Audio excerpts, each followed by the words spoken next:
naman sa ating mga balita mula po sa lalawigan, dagdag na pagkakakitaan at trabaho sa mga Nueva Ecijano hatid po ng mushroom growers sa Lupao, Nueva Ecija. May hatang na balita si Grace Doctolero. Dagdag na trabaho at extra income ang hatid ng mushroom growers sa Barangay Parista, Lupao, Nueva Ecija.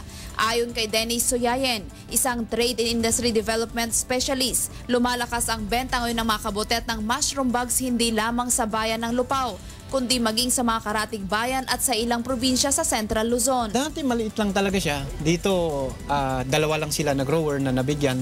Tapos ang production lang nila ng ganito ay 120 per day. Until such time, naging 300. Ngayon po 600.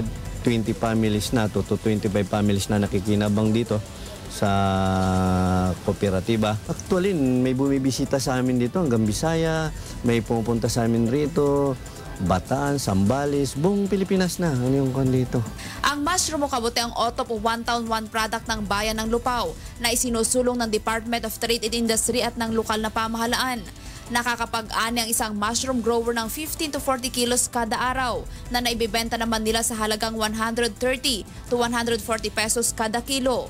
Patok din dito ang mga processed mushrooms gaya ng cropik, noodles, hamburger, puto at iba pa.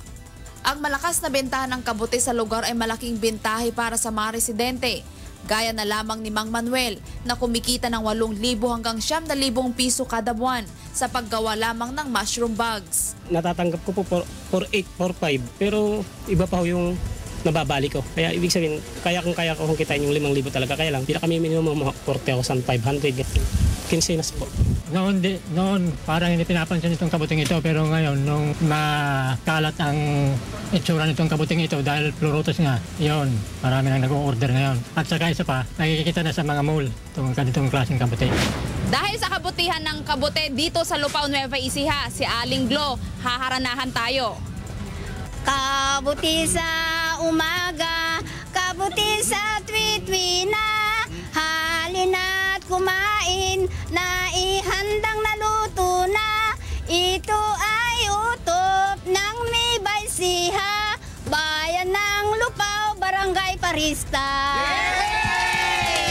Mula dito sa Nueva Ecija, Grace Doctolero nag-uulat para sa UNTV News Worldwide.